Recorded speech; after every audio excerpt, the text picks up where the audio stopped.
of the most influential people, contributors towards the whole crypto space.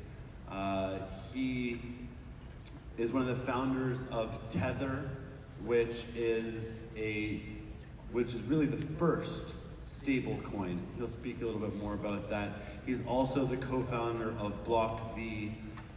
He is an amazing person who has traveled the world and connected and educated and created with the purpose of building really cool things. Please give it up for Reeve Collins.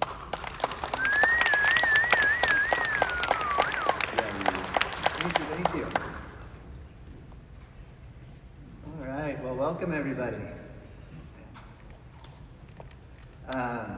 Really happy that you all came out here today, and I'm really thankful actually for Kyle and all the contributors to the Miami Crypto Experience.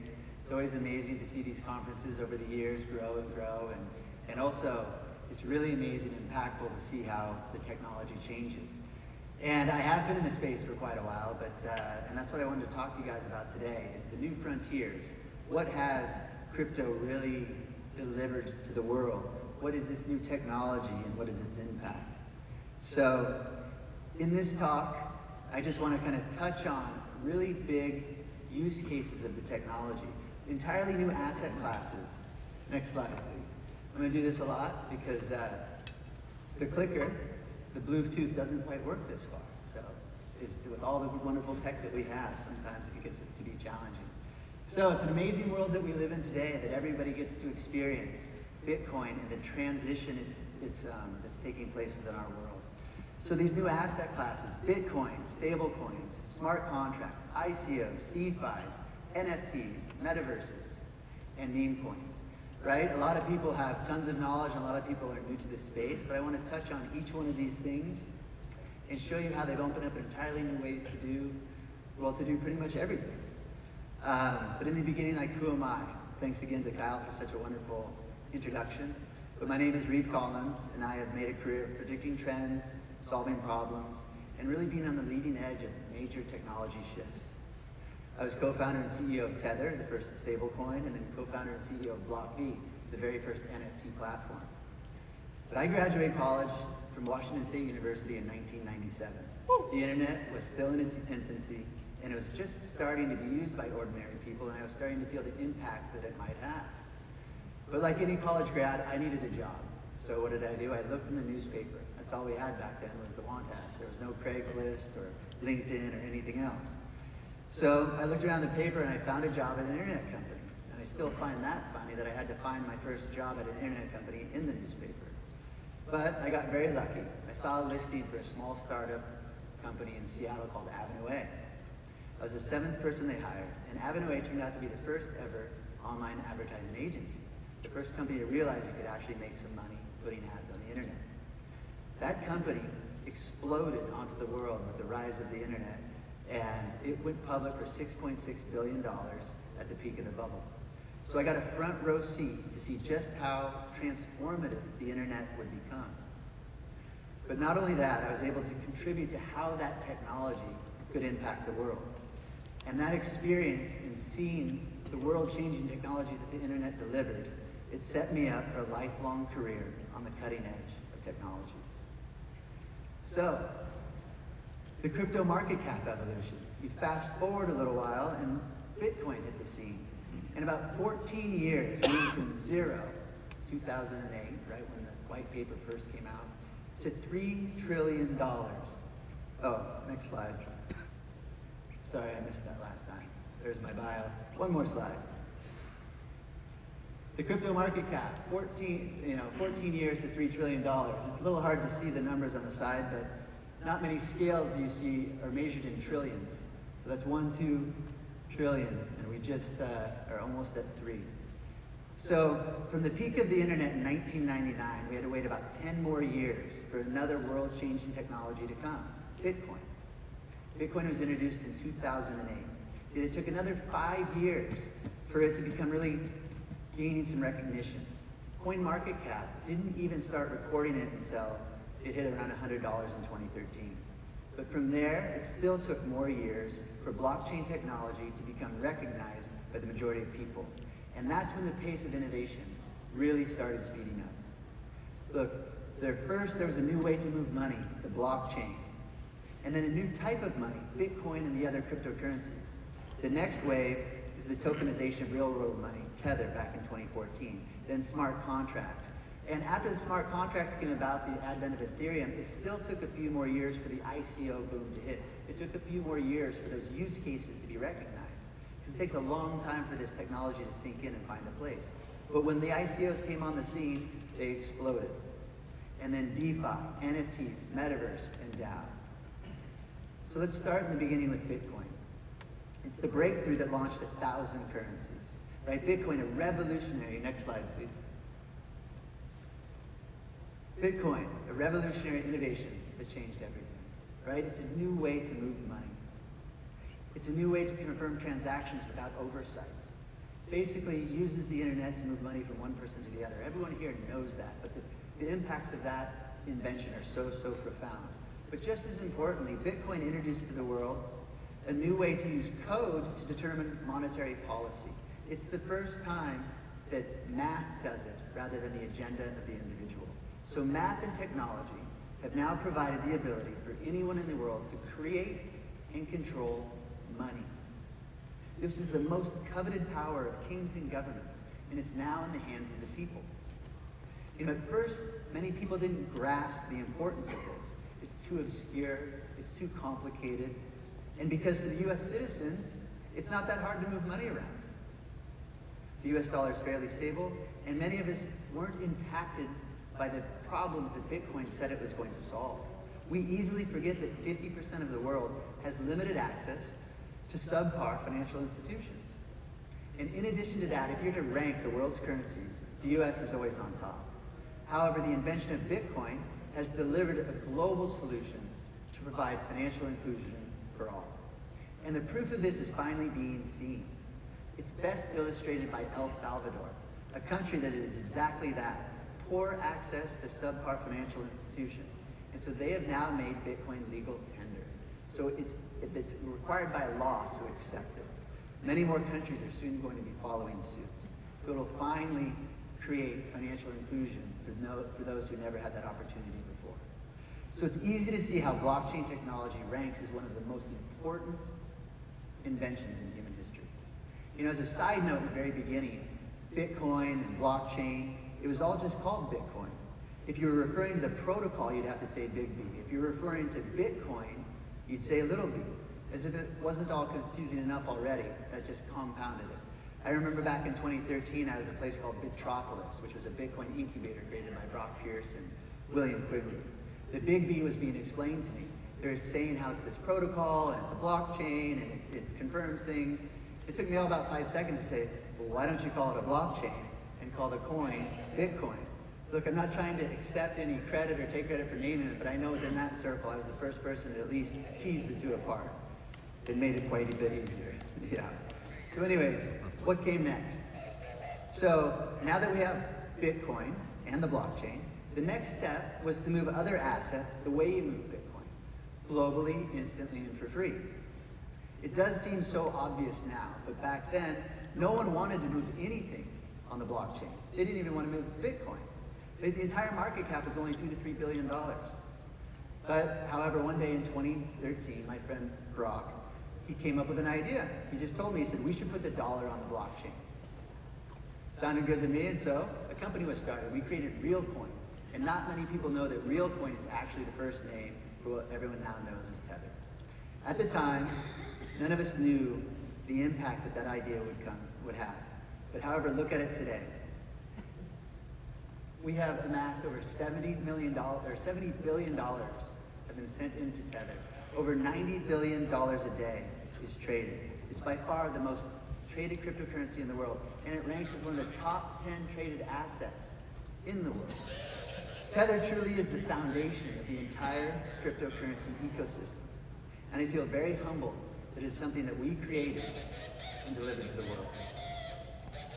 After Tether came Ethereum and smart contracts, the next big use case for blockchain technology. Smart contracts, Automate, next slide, please. One more. Apologize for that. All right.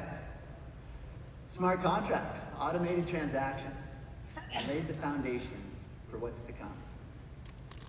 It's a collection of code written to the blockchain. But what does that really mean? What is a smart contract? How does it function? And why is it so impactful? Why is it truly going to change the world?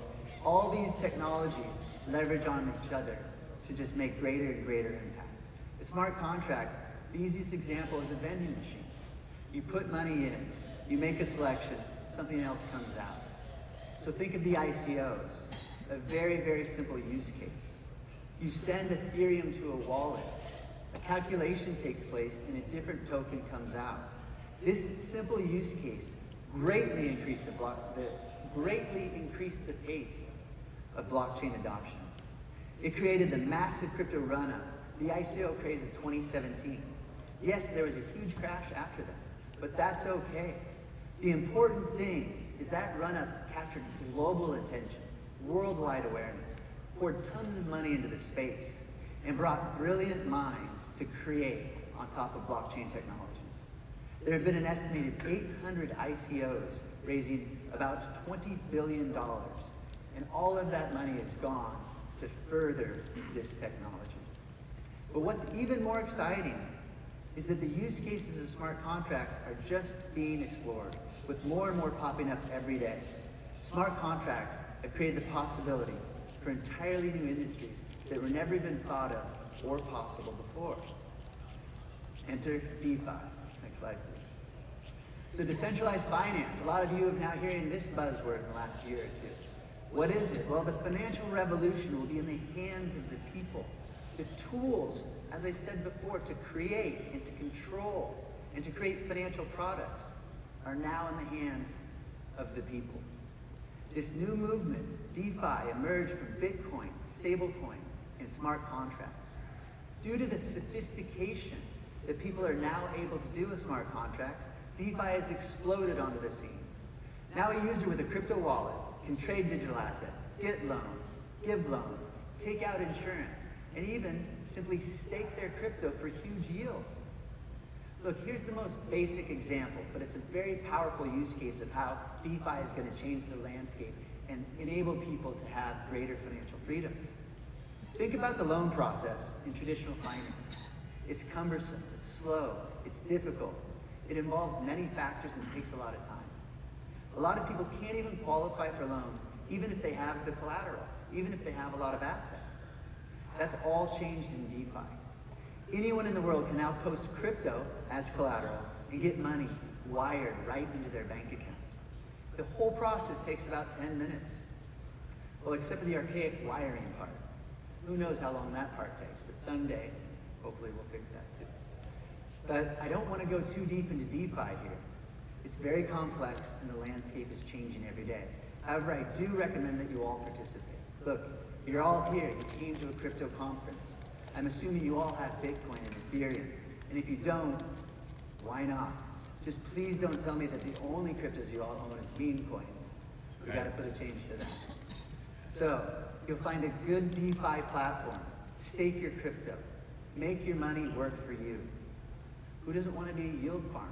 These are the things that make crypto finance better than a lot of the traditional financial services that we have today. Next slide, please. So, after DeFi, NFTs, non-fungible tokens. I'm not going to dive into what non-fungible means. It's simply a digital collectible. However, it is 2021's most unlikely star. You know, a lot of you people have just started hearing about NFTs this past year. However, they've been around since 2014, when an image called Quantum was first written to the Bitcoin blockchain. This little green dot there, it's animated and pulsates. That was written to the blockchain in 2014, and it recently sold for $1.4 million.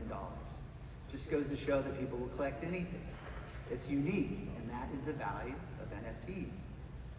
At that time, though, these images didn't move the needle, nor did they gain much popularity. After Quantum, a few more artists created things and put them on the blockchain. Rare Pepe, CryptoPunks, and in 2018, CryptoKitties exploded onto the scene. However, The most powerful NFT concept came out in 2015. By this time, I just sold Tether, where we tokenized one of the most important assets of the world, the dollar. So a friend approached me and said, hey, why don't we tokenize virtual goods? Now, what exactly are virtual goods? That's the thing. Virtual goods can be anything, which is what made this idea even more brilliant and exciting. But the vision wasn't just to tokenize virtual goods, but it was to create tokens that function as micro-apps, tokens that provide an experience. He imagined a world where we would have an experiential economy, one where you don't just transact with dollars or points, but one where you get virtual goods that offer surprise, delight, utility, interactivity, plus the enjoyment of ownership and collecting. This vision was for a virtual atom, or at the time what we called a VATM. It's the first ever NFT for engagement. Not just an image that you speculate on, but something that provides you an emotional connection to that digital object. This vision was brought to me by Eric Poulier. He is the mastermind behind the NFT, and he really deserves credit for the invention of the NFT, as we know them. But not just the NFTs that you know them today, but the NFTs that will be part of your everyday life in the future. Next slide, please. So, what are those NFTs of the future? How do we bring the sensation of ownership into our digital world? Well, you do that by combining the characteristics of a cryptocurrency and the experiences of a modern app. So on the right-hand side here, those are the characteristics of a cryptocurrency. They're tokens, they're finite, they're authentic, they're traceable, they're transferable, and they're possessible. On the left side is what makes them come alive. It's what makes them engaging. It's what makes them like a micro app. They become combinable, programmable, network-aware, intelligent, and redeemable. They actually provide experiences.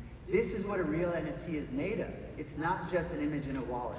We created this image here back in 2015, and it's taken the world this long to realize that the impact that these NFTs will have on the world. How big is that impact? Next slide, please. It is the trillion object opportunity. Look, there are 1 million apps and over 1 billion websites in the world today. Soon there will be 1 trillion objects. The value is shifting away from the walled garden. It's shifting away from the app. The value is shifting to the object. Value is no longer trapped in those walled gardens. We have now freed the object. And that's the real power of the NFT. You can experience many, many different worlds and all the objects in them you can take with you. Each object is now ownable. Look, the idea for these types of NFTs spawned a company that was eventually called BlockV. In 2017, we did an ICO. It raised up, and we raised what ended up being about $70 million. That money was spent on building the most robust, enterprise-grade, experiential NFT platform ever created. The impact that NFTs can have on the world cannot be overstated. A lot of people find that hard to believe. Since today there's a lot of talk about a bubble, and that prices are insane, and that the value isn't there. And that very well may be true. However, that's because right now the world is only focusing on one use case of NFTs, the most basic and elementary one at that. Collecting things, buying things, collecting them just because someone on the internet told you to. Look, I'm not saying there isn't a ton of value in the tokenization of IP. Who's to say what IP has staying power? Logic would dictate that it's the iconic properties that we know and love. However, if there is one thing that we've all learned in this industry is that logic does not dictate anything. So, new brands that collectors will fall in love with pop up every day. We never know what the next big trend is going to be. But now we have a vehicle to participate. But that being said, we've only scratched the surface on the use case of NFTs. See, smart contracts allowed us to put the governance of transactions on the blockchain. NFTs allow us to put the item that is being transacted on the blockchain. You can now buy, sell, trade, collect almost anything on a blockchain. Why is that so important? It's because when you put things on the blockchain, it makes the transactions more efficient It removes middlemen. It provides more value to the creator and to the receiver. Therefore, and it also creates inclusion for people from around the world. Look, you can, when everything's on a blockchain, now you can link a token to a real world good, such as a bottle of wine or anything else you want to buy, sell, trade, or collect. Or you create purely digital assets to engage with. But the real magic in NFTs is in the programmability. When you can program tickets, music, content, collectibles, to where the experience is enhanced, then you're adding real value to the user and creating the experiential economy. See, now that we have digital currency, now that we have digital contracts, and now the ownership of digital objects, it's only natural that life, too, now enters the digital realm. So welcome to the multiverse. Next slide. The multiverse, simply a word I use for many metaverses, because there's going to be a whole lot that are soon to explode across the world. After Facebook's announcement last week, it's all the buzz. And I'm sure you've heard of the metaverse by now. But what a lot of people miss is the fact that NFTs are the driving force of the metaverse. All these technologies build on one. And without NFTs, we would not have the metaverse as people are envisioning it today. Because at its most basic form, the metaverse is simply the evolution of the internet. Generally speaking, you've been dealing with a 2D browsing experience for almost 30 years. But metaverse technology has been around for a very long time. Take any immersive game. World of Warcraft, Fortnite, Second Life. These games have enabled real-time playing with friends in fantastic fantasy realms, or sometimes real-world environments. However, even with all of that technology, you've never been able to browse merchandise, try out products, or purchase things online with other people. Until now. Well, probably next year. However, it's all due to the emergence of the NFT. Imagine in the future you go to a website, and instead of the 2D page, it'll have a button that says come inside. You click the button. There's no app, there's no goggles, there's no VR. You just click the button and you get this immersive video game-like experience. And now you're inside that site. And you can go online shopping with your best friend. You can browse all your products. You can talk to salespeople. In a much more rich, rewarding, engaging experience. The NFT lets you own the objects from these environments. It lets you bring objects in and out of all different environments. That is why it's the trillion object opportunity. Just like the NFT, the first person to not only explain, but to paint me a picture of the potential of how the metaverse will change the world is again Eric Weir. See, while I was building smart media technologies on top of Block D, with another brilliant businessman, Tyler Mabius, Eric was building the spatial web as well on top of Block D. The spatial web is a very special type of metaverse. It is the first metaverse to seamlessly integrate NFTs and host events for thousands of people simultaneously. It's an extraordinary, powerful technology, which you'll start seeing a lot more of soon. And all of this is just the first step into the Ready Player One environment, which, like it or not, we are all going to live in. Next slide, please. One more. So I was going to play a video, but it's a little challenging at the moment. However, there is a metaverse experience going on right now that's kind of the first of its kind. Charlie Cohn is a designer. She did a collaboration with Pokemon for the 25th anniversary. So there's a metaverse experience at Selfridges in London. And what happens is you go into this unique interactive environment and you can kind of walk around and see people dancing and performing.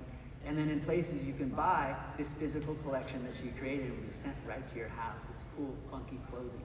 And then you can click on it and get the NFT, so you get the digital version. But not only that, it truly enhances your experience because this digital version that you now own, you can take a photo and put a filter on and it follows your image. And in addition, you can create an AR avatar that you can place anywhere in the room and it will dance around. So these types of experiences, even when you go into retail, where you can then be augmented and pop into a virtual or augmented reality space, are coming soon. So that brings us to the next slide, which is the latest craze, meme coins. You've all heard of them. They've just really taken the world by surprise, and it's such a mind bender. Look, Shiba, is up 12 million% from its inception. It is one of the best performing assets of all time. And it actually it makes no sense. But what it truly shows, because these meme coins, they started out as a joke, just reflecting how easy it is to create a currency. But that has turned into the purest showcase that I've ever come across of humans' collective desire to gamble. You know what's going to happen when you get to do a meme coin. It's either going to go up or going to go down, but it's providing no other value than that. It's a very simple vehicle. The more money you put in, the more value that goes up and up and up. And then the more people get even more passionate about it. For no other reason that it went up. That's it. But what's fascinating about it is, what is the it? The it is simply a logo. Really, no value is created. The it is a logo. A worthless fortune is created. When I say worthless, I don't mean a lot of money wasn't generated. However, some people will walk away winners. Some people will walk away losers. But in the end, not even the house wins. There's no house. There's nothing but the exchange of money for excitement's sake. There was no great technology delivered to the world.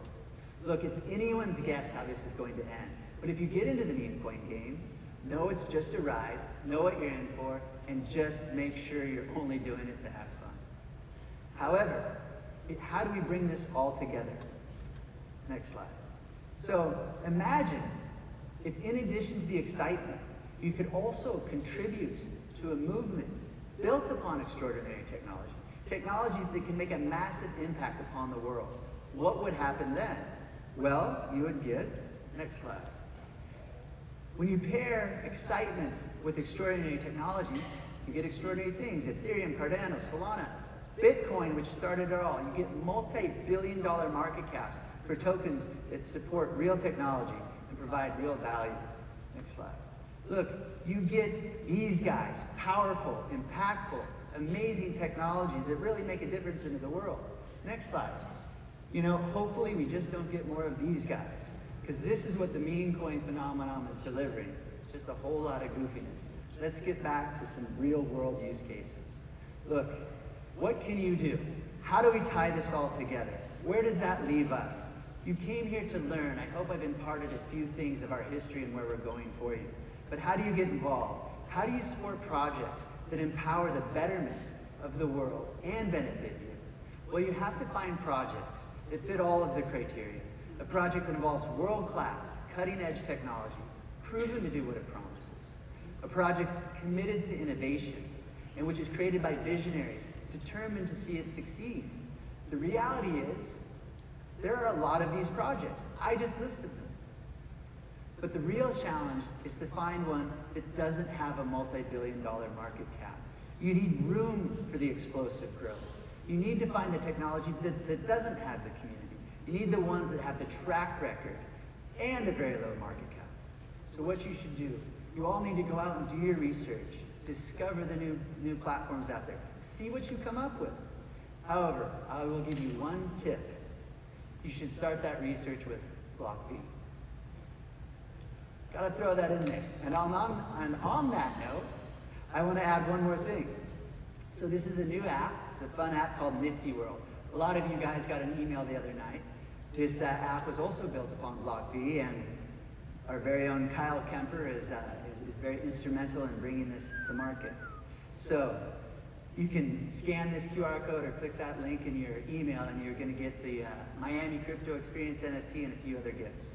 But the last thing I want to leave you with is that you've all taken the hardest step. You all showed up. You know, this becomes confusing. It seems like it's too complicated. But at the end of the day, just take a deep breath and appreciate the fact that you're putting forth the effort. So I wish you the best of luck, and enjoy the journey. Thank you very much. Thank you so much, Reeve. So just before we go,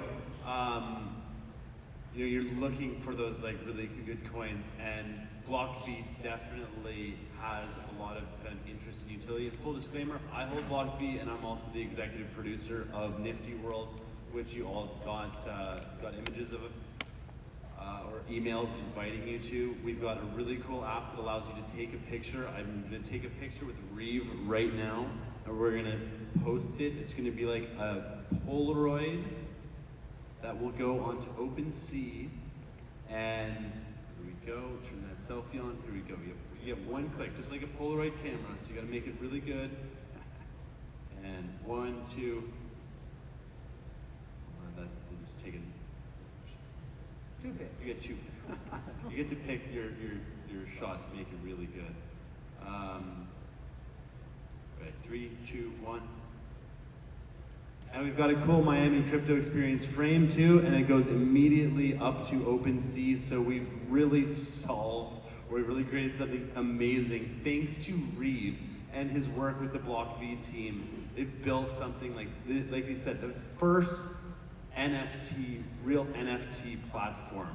And this example of like minting a moment, as we're calling it, is just one little snippet of this. Also, we have Gary LaChance in the audience. He's the founder and co-creator of the Million Doge Disco, where we use this same platform to create a Pokemon Go meets Tamagotchi-like experience. And we're actually going to be having a special NFT drop for everybody here to be able to play this.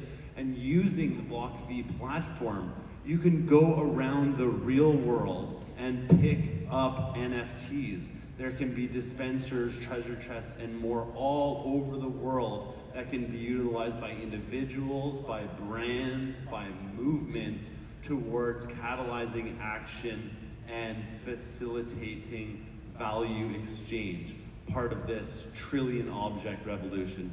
So thank you so much, Reeve. Thank you. You rock. Thank you. Give it up for Reeve Collins, everybody.